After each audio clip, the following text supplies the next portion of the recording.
Hello everyone, स्वागत है आप सभी लोगों को हमारे चैनल में। और आज हम लोग देखेंगे कोरियन गेम डेथ सीरीज़ जिसका नाम है स्क्विड गेम। कहानी के शुरू में हमें दिखता है जिहान, जो कि इस फिल्म के हीरो हैं।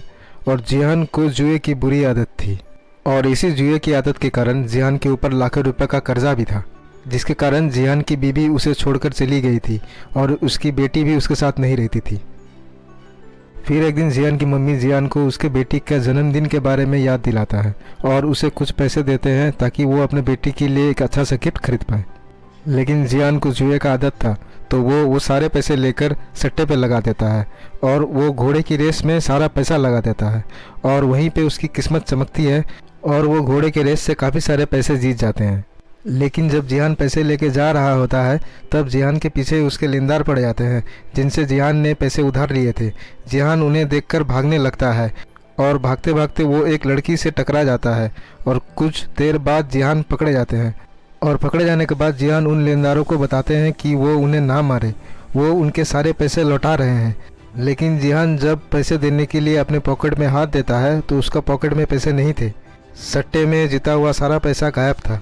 असल में जियान से जिस लड़की टकराई थी वो एक चोरनी थी और उसी लड़की ने सारा पैसा चुराया था। फिर लेनदार जियान को धमकाते हुए कहते हैं कि 1 महीने के अंदर अगर पैसे नहीं चुकाया तो वो जियान की आँख और किडनी निकाल लेगा। फिर जियान उसके बाद स्टेशन में बैठा होता है, तब उसके पास एक काला सूट पहना हुआ एक आदमी आता है जिसके पास एक सूटकेस था।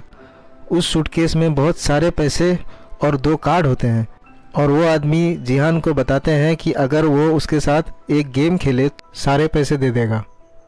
और उस गेम में जिहान को एक कार्ड से दूसरा कार्ड को पलटना होता है।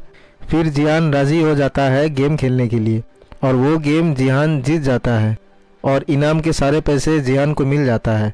फिर वो आदमी जिहान को बताते हैं कि ऐसे ही छोटे मोटे गेम खेलकर वो इससे भी ज़्यादा पैसा जीत सकता है। और वो जिहान को एक कार्ड देता है और कहता है कि अगर वो गेम खेलना चाहता हो तो उस कार्ड में दिए गए नंबर पे कॉल कर ले। फिर जिहान अपने घर पहुंचते हैं और वहां जिहान की मम्मी जिहान को बताते हैं कि जिहान की बीबी अपने बेटी को लेकर अमेरिका शिफ्ट हो रही है। फिर जिहान अपने बेटी को कभी नहीं देख पाएगा। यह सुनकर जिहान बड़ा उदास होता है। जिहान की मम्मी बताती है कि अगर वो कुछ काम कर ले तो वो अपने बेटी को वापस पा सकती है। यह सुनकर जिहान को उस दिए गए कार्ड के बारे में याद आता है और उस कार्ड में दिए गए नंबर पर फ़ोन करते हैं और गेम खेलने के लिए राज़ी होता है। फिर आधी रात को एक कार आता है और जिहान को पिकअप कर लेता है और उस कार में और भी प्लेयर होते हैं। फिर उस कार में जिहान को स्लीपिंग गैस से बेहोश कर दिया जाता है। फिर जब जिहान की आँख दूसरे दिन खुलती है तब जिहान खुद को एक बहुत बड़े स्लीपिंग एरिया में पाते हैं। वहाँ पे और भी बहुत सारे लोग होते हैं जो वो गेम खेलने के लिए आए हैं। आए हुए सभी लोगों को एक ग्रीन कलर का ड्रेस पहनाया गया था और उनमें नंबर भी दी गई। ग्रीन कलर का ड्रेस पहने हुए सभी लोग प्लेयर होता है और ये वही लोग हैं जिनके सर पे कर्जा था। वहाँ पे और भी लोग थे जो रेड कलर के कपड़े पहने हुए थे। वो लोग वहाँ के वर्कर्स थे और इस पूरे गेम को चलाने वाला लीडर का नाम द फ्रंटमैन था। फिर वहाँ पे जिहान का सबसे पहले मुलाकात ओल्ड मैन से होता है जिनका नंबर 1 है और उस रूम में टोटल 456 प्लेयर होते हैं और सबसे आखिरी नंबर जिहान को मिला था। ओल्ड मैन जिहान को बताते हैं कि उन्हें ब्रेन ट्यूमर है और उनकी ज़िंदगी में ज़्यादा दिन नहीं है और वो यहाँ मज़े करने के लिए आए हैं। उन दोनों में बात चल ही रहा था, तभी उसी बीच कमरे में एक गैंगस्टर से यंसी का झगड़ा हो जाता है। यंसी वही लड़की है जिसने जिहान का पैसा चुराया था और जिहान उस लड़की को पहचान लेता है और यंसी से अपना पैसा मांगने लगता है। तभी वहाँ गार्ड आ जाते हैं और बताते हैं कि ये लोग 6 दिन से 6 अलग अलग गेम खेलेंगे और जो सब गेम जीत जाएगा वो बहुत सारे पैसे जीत सकता है। यह सुनकर सभी प्लेयर राज़ी हो जाते हैं। फिर उन गार्डों के द्वारा प्लेयर से एक डॉक्यूमेंट साइन करवाया जाता है। उस डॉक्यूमेंट में सिर्फ 3 क्लॉज थे और गेम खेलने के 3 रूल्स थे। पहला नियम कि कोई भी प्लेयर अपने मर्ज़ी से गेम छोड़ नहीं पाएगा। दूसरा नियम, कोई भी प्लेयर खेलने से मना करेगा तो उसे एलिमिनेट कर दिया जाएगा। और तीसरा नियम, अगर मेजॉरिटी लोग वोट करें तो गेम को रद्द कर सकते हैं। फिर सभी प्लेयर उन एग्रीमेंटों को देखकर साइन कर देते हैं। फिर सभी लोगों को एक अजीब रास्ते से गेम रूम के तरफ लेके जाया जाता है। बाहर निकलने के बाद जिहान को अपने बचपन का दोस्त सैम्यू मिलता है, जो बहुत साल पहले अमेरिका गया था, लेकिन उसकी भी हालत ठीक नहीं थी। फिर सभी प्लेयर गेम को खेलने के लिए मैदान में खड़े हो जाते हैं और मैदान के आखिर में एक रोबोट डॉल होती है और गेम का नाम है रेड लाइट ग्रीन लाइट। और गेम का रूल सिंपल था, जैसे ही डॉल ग्रीन लाइट बोल के पीछे मुड़ेगी तो सभी प्लेयर अपने मर्जी से हिल सकते हैं, और जैसे ही डॉल रेड लाइट बोलकर पलटेगी तो सभी प्लेयर को स्टैचू बन जाना है, और अगर कोई भी हिला तो उस प्लेयर को एलिमिनेट कर दिया जाएगा। जितने भी लोग 5 मिनट में डॉल के पास बने हुए लाइन को क्रॉस कर लेंगे वो जीत जाएंगे। यह सुनकर सभी प्लेयर ये गेम को बच्चे का गेम बताकर हंसने लगते हैं। फिर गेम स्टार्ट होता है और जैसे ही डॉल पीछे मुड़ती है तो 2 प्लेयर भागने लगते हैं। फिर अचानक से डॉल पलटती है तो एक प्लेयर हिल रहा होता है तो डॉल उस प्लेयर को गोली मार के एलिमिनेट कर देता है। यह देखकर दूसरा प्लेयर डर से हिलने लगता है तो डॉल उसे भी एलिमिनेट कर देता है, और अभी तक सभी प्लेयरों को पता नहीं था कि एलिमिनेट कैसे होगा। फिर बाकी प्लेयर को जब पता लगा कि गेम हारने पर गोली मार के एलिमिनेट किया जाएगा तो बहुत सारे प्लेयर पैनिक होते हैं और वहां से भागने की कोशिश करते हैं। तो वो डॉल एक एक करके सभी प्लेयर को गोली मारने लगते हैं। आधे से ज़्यादा प्लेयर को गोली मार दिया जाता है। यह देखकर बाकी लोग सीरियसली खेलने लगते हैं और एक एक करके लाइन क्रॉस करने लगते हैं, और जो लाइन नहीं क्रॉस कर पाते हैं उन्हें गोली मार दिया जाता है। करीब आधे से ज़्यादा प्लेयर पहले गेम में ही मार दिया जाता है और सिर्फ 201 प्लेयर बचे रहते हैं। पहला गेम खत्म होने के बाद जो प्लेयर जिंदा थे उनमें से कुछ प्लेयर गार्ड से अपनी जान की भीख मांगते हैं और कहते हैं कि उन्हें घर जाने दिया जाए। फिर सांगाओ कहते हैं कि गेम के तीसरे नियम के अनुसार अगर मेजॉरिटी लोग वोट करें तो वो गेम को छोड़ सकते हैं। गार्ड्स कहते हैं ठीक है, लेकिन घर जाने से पहले ये देख लो कि तुम लोगों ने कितना पैसा जीता है। फिर ऊपर रखे पिगी बैंक में करीब 25 बिलियन पैसा गिरता है।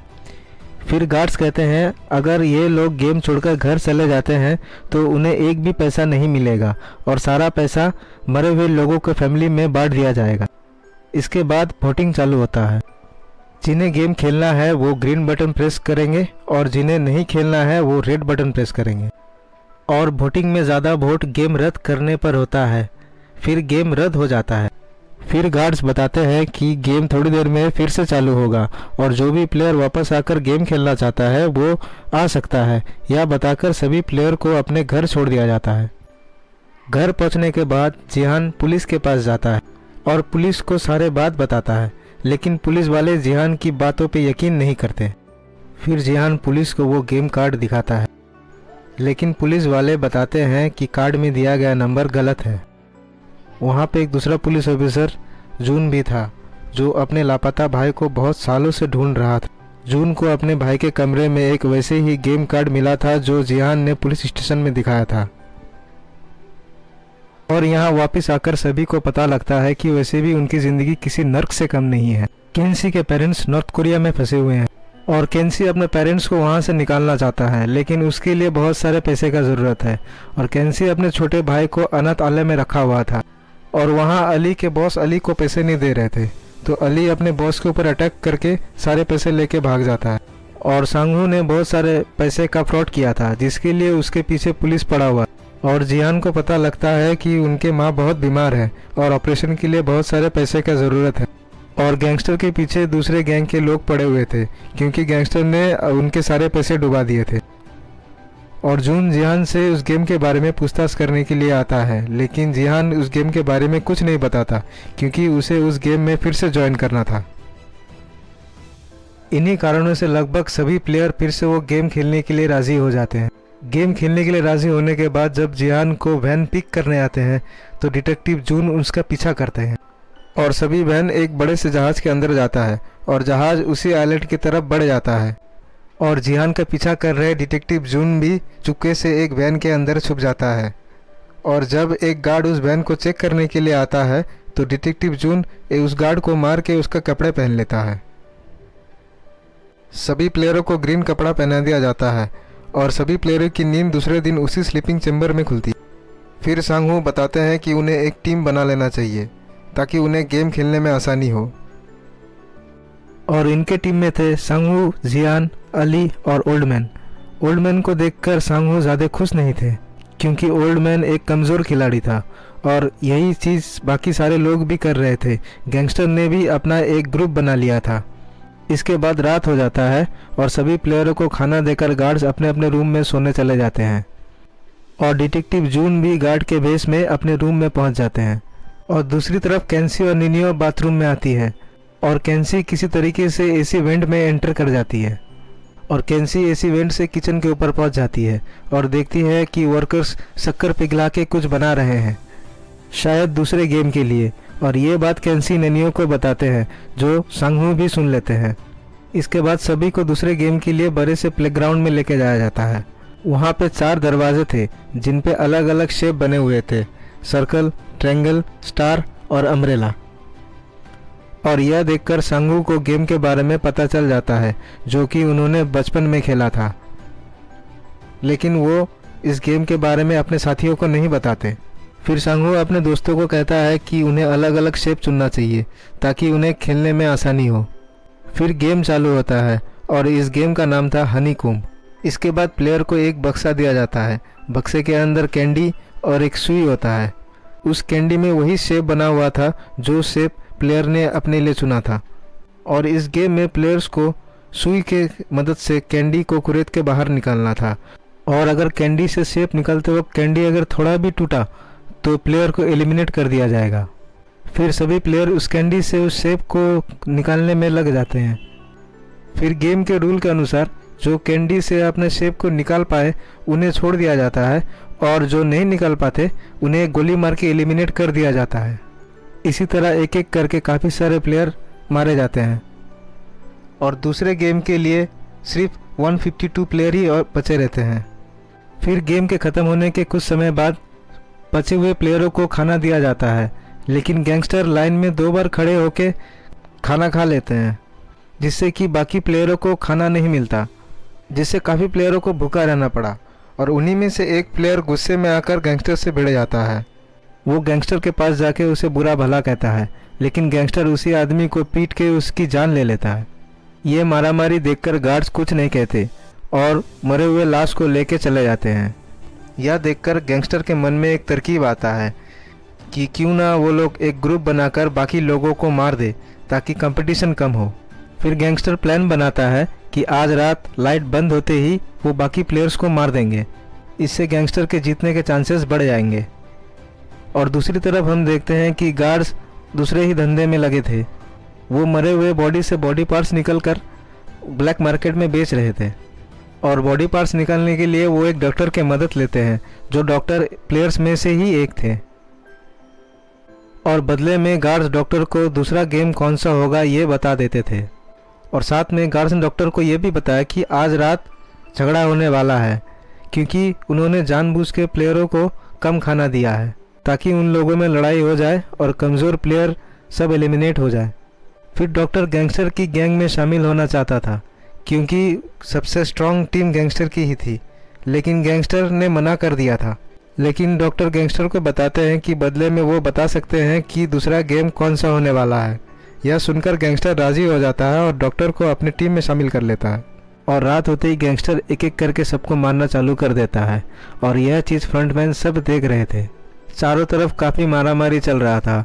जियान किसी भी तरीके से अपने बाकी साथियों को ढूंढता है और खुद का एक ग्रुप बना के काफ़ी देर तक बचे रहते हैं। फिर बहुत देर बाद फ्रंटमैन अपने गार्ड्स को अंदर भेजता है और यह सब रुकवा दिया जाता है। फिर गार्ड्स वहां से मरे हुए बॉडी को उठाकर लेके चले जाते हैं। फिर दूसरे दिन सुबह बाकी बचे हुए प्लेयरों को दूसरे रूम में लेके जाया जाता है। वहाँ उन प्लेयरों को 10 लोगों की टीम बनाने के लिए कहा जाता है जो कि दूसरे गेम के लिए था। तो सभी प्लेयर अपने अपने टीम बनाने में जुड़ जाते हैं और गैंगस्टर को पता था कि अगला गेम कौन सा होने वाला है क्योंकि उन्हें डॉक्टर ने बता दिया था कि अगला गेम टग ऑफ वॉर का है। तो गैंगस्टर हट्टे-कट्टे लोगों को अपने टीम में शामिल कर लेता है और गैंगस्टर अपनी टीम में से लड़कियों को निकाल देता है। और दूसरी तरफ जियान भी अपना टीम बना लेता है, लेकिन उनके टीम में एक प्लेयर कम हो रहे थे। तभी जियान की टीम में वो लड़की आके जुड़ जाती है जिस लड़की को गैंगस्टर ने अपनी टीम से निकाला था। फिर गेम चालू होता है जो कि टग ऑफ वॉर का था और गैंगस्टर वो गेम बड़ी आसानी से जीत जाता है। फिर दूसरी बारी जिहान की टीम की थी, लेकिन उसे ये डर था कि उनके टीम में उतनी ताकत नहीं है ये गेम जीतने के लिए। तभी ओल्ड मैन बताते हैं, जो कि जिहान के टीम में थे, वो बताते हैं कि उन्होंने ये टग ऑफ वॉर गेम बचपन में बहुत खेला है और वो जिहान को इसे जीतने की टेक्निक बताता है। उसी टेक्निक से जिहान और ओल्ड मैन की टीम जीत जाती है। और दूसरी तरफ दिखाया जाता है कि कुछ ही देर में लाइट्स बंद होने वाले हैं और सेंगू को डर रहता है कि गैंगस्टर फिर से ना मारामारी चालू कर दे और लोगों को मारना चालू कर दे। फिर सेंगू प्लान बनाता है कि रात को सोते वक्त हम लोग एक एक करके पहरा देंगे ताकि गैंगस्टर हमें ना मार पाए।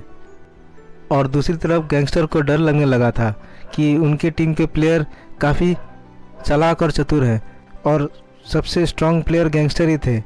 उन्हें ये डर था कि बाकी प्लेयर उसे ना मार दें ताकि जीतने में सुविधा हो। उस रात को गैंगस्टर ने किसी को नहीं मारने का प्लान बनाया। और दूसरी तरफ डॉक्टर और गार्ड्स मरे हुए लोगों के बॉडी से ऑर्गन्स निकालने के काम में लगे हुए थे और उसी रात को ऑर्गन्स डिलीवर भी करना था। और जिन दोनों गार्ड को ऑर्गन डिलीवर करना था उन दोनों गार्ड में से एक डिटेक्टिव जॉन भी था। फिर वो ऑफिसर और दूसरे गार्ड मिलकर ऑर्गन्स को लेकर डिलीवर करने निकल जाते हैं। तो वो एक खुफिया टनल से होके समुद्र के रास्ते से निकलने की कोशिश कर रहे होते हैं। तभी ऑफिसर टनल में लगा हुआ बम देख लेता है, तो वो दूसरे गार्ड से पूछताछ करने लगता है। तो दूसरा गार्ड बताता है कि यह बम जब वो लोग यहाँ से निकल जाएंगे तब ये जगह उड़ा दिया जाएगा। यह सुनकर वो ऑफिसर दूसरे गार्ड से और भी बहुत कुछ पूछने लगे। तो दूसरे गार्ड को संदेह होने लगा कि ये इतना क्यों पूछताछ कर रहा है। तो वो दूसरे ऑफिसर से अपना मास्क खोलने के लिए बताते हैं और जैसे ही ऑफिसर अपना मास्क खोल लेते हैं तो गार्ड को पता चल जाता है कि ये उन लोगों में से नहीं है। फिर ऑफिसर अपना बंदूक निकाल लेता है और दूसरे गार्ड से बंदूक दिखाकर पूछताछ करने लगता है, लेकिन दूसरा गार्ड बताता है कि उसे इस बारे में कुछ नहीं पता। फिर ऑफिसर अपने लापता भाई के बारे में पूछता है, तो दूसरा गार्ड बताता है उसे उसके बारे में कुछ नहीं पता। अगर उसे पता करना है तो फ्रंटमैन के रूम में एक चेंबर है, वहाँ उसे सारे डॉक्यूमेंट मिल जाएंगे। यह जानकारी लेने के बाद ऑफिसर उस गार्ड को मार देता है। और दूसरी तरफ डॉक्टर गार्डों से दूसरे गेम के बारे में पूछने लगता है, तो गार्ड बताते हैं कि उन्हें दूसरे गेम के बारे में नहीं पता। तो यह सुनकर डॉक्टर को बड़ा गुस्सा आता है और वो गार्ड से हाथापाई करने लग जाते हैं।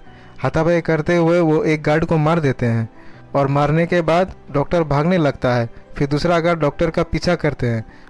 गार्ड डॉक्टर को बहला फुसला कर मारने ही वाला होता है कि तभी दी फ्रंटमैन आ जाता है और डॉक्टर और गार्ड दोनों को ही मार देते हैं। और उसके साथ फ्रंटमैन को दूसरे मरे हुए गार्ड की बॉडी भी मिल जाती है। तो फ्रंटमैन को पता लग जाता है कि फैसिलिटी में दूसरा कोई घुस आया है और इधर ऑफिसर छुप छुपाते हुए फ्रंटमैन के उस अंदर वाले रूम में पहुंच जाते हैं जहां पे सभी रिकॉर्ड्स थे और उस रिकॉर्ड में ढूंढने लगते हैं। उस रिकॉर्ड में उन्हें अपने लापता हुए भाई के रिकॉर्ड भी मिल जाते हैं, जो कि ये गेम कभी खेले थे और जीते भी थे। और दूसरी तरफ सभी प्लेयरों को दूसरे गेम के लिए लेके जाया जाता है और वहाँ पे भी उन्हें अपना ग्रुप बनाने के लिए कहा जाता है। और दूसरे गेम में सभी प्लेयरों को 10-10 मार्बल दिया जाता है और गेम का रूल ये था कि प्लेयरों को एक दूसरे के मार्बल लेने हैं, लेकिन बिना किसी ज़बरदस्ती किए हुए, और जिसके पास मार्बल ख़त्म हो जाएंगे उसे मार दिया जाएगा। फिर सभी प्लेयर एक दूसरे से मार्बल लेने में लग जाते हैं। फिर दूसरी तरफ सेंगू और अली ऑड और इवन का गेम खेलने लगते हैं, जिसमें एक दूसरे को गेस करना था कि किसके हाथ में कितने मार्बल हैं। तो वहाँ अली सेंगू से लगभग सारे मार्बल जीत जाते हैं। अब सेंगू के पास सिर्फ एक ही मार्बल बचा रहता है। तब सेंगू को पता लगता है कि अब उसका बचा रहना मुश्किल है। फिर सेंगू ने अली को अपने बातों में फंसाकर यह समझा देता है कि अगर हम दोनों में से कोई हार जाता है तो हारने वाले का मैच दोबारा करवाया जाएगा। और धोखेबाजी से सेंगू अली से उसका बैग चुरा लेता है और गार्ड्स को देकर बाहर निकल जाते हैं। और जब अली अपने थैली चेक करते हैं तो उसमें सिर्फ पत्थर था। और दूसरी तरफ ओल्ड मैन की तबीयत खराब हो रही थी और सियोन उस ओल्ड मैन को ऑड और इवन खेलने के लिए राज़ी कर रहा था। तो ओल्ड मैन मान जाते हैं गेम खेलने के लिए, लेकिन गेम खेलते खेलते सियोन उस ओल्ड मैन से एक एक करके सारा मार्बल हारने लगते हैं और ओल्ड मैन सियोन से मार्बल जीतने लगते हैं। लेकिन लास्ट गेम में बूढ़ा आदमी भूल जाता है कि उन्होंने क्या मांगा था। तो सियोन उस बूढ़े आदमी को बेवकूफ़ बनाकर बाकी सारे मार्बल जीत लेते हैं। लेकिन बूढ़ा आदमी काफ़ी चालाक था, उन्होंने एक मार्बल अपने पास ही रखा था। फिर वो ओल्ड मैन गेम खेलने से मना कर देता है और जियान उस ओल्ड मैन को मनाने में लग जाते हैं कि वो आखिरी वाला मार्बल का गेम खेल ले। फिर बूढ़ा आदमी बताता है कि उसे सब पता था कि जियान ने धोखे से उससे मार्बल जीते हैं, और काफ़ी मनाने के बाद ओल्ड मैन मान जाते हैं और जियान को अपना आखिरी मार्बल दे देते हैं। और दूसरी तरफ साइबुक और उसका फ्रेंड मार्बल की गेम चालू करते हैं, और उनके गेम में ये था जो भी सबसे ज़्यादा मार्बल दीवार के करीब फेंक पाएगा वो जीत जाएगा। तो साइबुक अपना मार्बल फेंक देते हैं, और जैसे ही साइबुक के फ्रेंड का चांस आता है तो वो सभी मार्बल ज़मीन पे फेंक देते हैं। इससे साइबुक को गुस्सा आता है और वो अपने दोस्त को कहता है कि वो मार्बल दोबारा फेंके। लेकिन साइबुक का दोस्त बताता है कि नहीं, उसके जीवन में और कोई नहीं है, लेकिन साइबुक के जीवन में उसका अपना भाई है, तो वो उसका सारा मार्बल ले सकता है। और इसी तरह साइबुक के दोस्त को मार दिया जाता है। इसके बाद गेम ख़त्म होता है और सभी प्लेयर अपने अपने रूम में आ जाते हैं। और दूसरी तरफ फ्रंटमैन को अपने गार्ड के बॉडी के पास उस ऑफिसर का आईडी कार्ड मिल जाता है। तब फ्रंटमैन को पता लग जाता है कि उनके बीच कोई घुसपैठिया आ चुका है। उसके बाद फ्रंटमैन सभी वीआईपीज़ को बुला लेते हैं, और वीआईपीज़ के आने का बाद वो जाके दूसरे किसी आदमी को बताते हैं जो कि मेन है, और ये कौन है इसके बारे में हम लोग बाद में देखेंगे। फिर दूसरे दिन सभी प्लेयरों को 5वें गेम के लिए एक रूम में लेके जाया जाता है। उस रूम में 1 से 16 तक नंबर थे, और सभी प्लेयरों को अपने नंबर चूज़ करने थे। तो सभी प्लेयर अपने अपने नंबर चूज़ कर लेते हैं, और लास्ट में सिर्फ 2 ही नंबर पड़े रहते हैं, जो कि 1 और 16। वो ये सोचने लग जाता है कि अगर 1 नंबर चूज़ किया तो उसे पता नहीं कि दूसरा गेम क्या है, और अगर 16 नंबर चूज़ किया तो उसे ये बात का डर था कि 16 नंबर तक गेम आते आते टाइम ख़त्म ना हो जाए। लेकिन दूसरा प्लेयर जो था वो आके सियोन को कहता है कि उसे 1 नंबर चाहिए, क्योंकि उन्हें अपनी ज़िंदगी में कभी वो फर्स्ट नहीं आए थे, 1 नंबर उन्हें कभी नहीं मिला था, तो वो 1 नंबर लेना चाहते थे। फिर सियोन ने 1 नंबर उस आदमी को दे दिया और 16 नंबर खुद ले लिया। और गेम का रूल ये होता है कि दिए हुए टाइम में प्लेयरों को ब्रिज के दूसरे तरफ पहुंचना है, और ब्रिज में ग्लास लगे हुए रहते हैं, जिसमें एक नॉर्मल ग्लास रहता है और एक टेम्पर ग्लास रहता है। अगर प्लेयर नॉर्मल ग्लास पे पाँव रखता है तो वो नीचे गिर के अपनी जान गंवा देगा, और अगर टेम्पर ग्लास में पाँव रखता है तो वो पार कर पाएगा। फिर गेम चालू होता है, और प्लेयर ने जो नंबर चूज़ किया था उसी नंबर के हिसाब से उन्हें एक एक करके आगे बढ़ना है। गेम चालू होने के बाद एक एक करके प्लेयर आगे बढ़ते गए और ग्लास टूट के नीचे गिर के मर गए। जब गैंगस्टर का ब्रिज पार करने की बारी आती है तब गैंगस्टर ब्रिज पार करने से मना कर देता है। वो कहता है कि मैं ब्रिज पार नहीं करूँगा, और अगर गैंगस्टर ब्रिज पार नहीं करता तो टाइम ख़त्म हो जाता और सभी लोग मारे जाते। तब गैंगस्टर के पीछे एक लड़की खड़ी होती है जिसको गैंगस्टर हमेशा परेशान करता था। वो लड़की गैंगस्टर से कहती है कि मैंने तुम्हें कहा था अगर तुम मुझे कभी धोखा देते हो तो मैं तुम्हारा जान ले लूँगा। इसके बाद वो लड़की गैंगस्टर को पकड़ लेती है और दोनों साथ नीचे कूद जाते हैं और दोनों मर जाते हैं। और वहाँ पे एक और आदमी होता है जो ग्लास कंपनी में काम करते थे। उसे पता था कि टेम्पर ग्लास कौन सा है और नॉर्मल ग्लास कौन सा है, लेकिन फ्रंटमैन को ये बात पता चल जाता है। फिर वो सारा लाइट ऑफ कर देता है ताकि वो आदमी ग्लासों को ना पहचान पाए। तब उनके पास कोई और ऑप्शन नहीं होता है, तो सांगू वो आदमी को धक्का दे देता है, और फिर वहाँ पे सांगू, सियान और साइबुक ब्रिज पार कर लेते हैं। लेकिन ग्लास टूटने के कारण उन तीनों को काफ़ी चोट पहुँचता है, खासकर सांगू को। और दूसरी तरफ वो पुलिस ऑफिसर एक सर्वेंट को मार के उसका जगह ले लेता है। फिर एक वीआईपी को उस सर्वेंट के ऊपर शक होता है। वो ऑफिसर को अपना मास्क उतारने के लिए बताते हैं, लेकिन तब ऑफिसर कहता है कि वो अपना मास्क यहाँ सबके सामने नहीं उतारेंगे, वो अंदर अकेले में उतारेंगे। तब दोनों अंदर जाते हैं और वो ऑफिसर उस वीआईपी को बेहोश कर देता है, और इस चीज़ के बारे में फ्रंटमैन को पता चल जाता है। फिर ऑफिसर वहाँ से भागने की कोशिश करता है और फ्रंटमैन ऑफिसर का पीछा करते हैं। ऑफिसर भागते हुए एक आइलैंड पे पहुँच जाता है, और वहाँ से ऑफिसर अपने सीनियर को कॉल करने की कोशिश करता है, लेकिन कॉल डिस्कनेक्ट हो जाता है। फिर ऑफिसर सबूत भेजने की कोशिश करता है, लेकिन वहाँ पे नेटवर्क नहीं होता है। फिर उसके बाद फ्रंटमैन अपने गार्ड्स को लेकर ऑफिसर का पीछा करते हुए उस आइलैंड तक पहुँच जाते हैं। और ऑफिसर को पकड़ लेते हैं। और पकड़े जाने के बाद ऑफिसर फ्रंटमैन को गोली मार देता है। फिर फ्रंटमैन अपना मास्क उतारते हैं और ऑफिसर देखता है कि फ्रंटमैन और कोई नहीं, उसका अपना भाई है, जिसे ऑफिसर बहुत सालों से ढूंढ रहा था। फिर ऑफिसर का भाई यानी फ्रंटमैन ऑफिसर को गोली मार देता है और ऑफिसर नीचे गिर जाते हैं। और उधर ग्लास टूटने की वजह से सैबू काफ़ी इंजर्ड हुआ था और काफ़ी खून भी निकल रहा था। इसके बाद बचे हुए 3 प्लेयरों को डिनर के लिए लेके जाया जाता है और उनके पास एक एक नाइफ रख दिया जाता है ताकि रात में वो लोग एक दूसरे को मार दे। और दूसरी तरफ सैबूक की हालत काफ़ी ख़राब हो रहा था और सियोन मदद मांगने के लिए जाता है। और वो जब तक वापस आता है तब तक संगू सैबूक को मार देता है। फिर बचे हुए दोनों प्लेयर को छठे गेम के लिए दूसरे रूम में लेके जाया जाता है।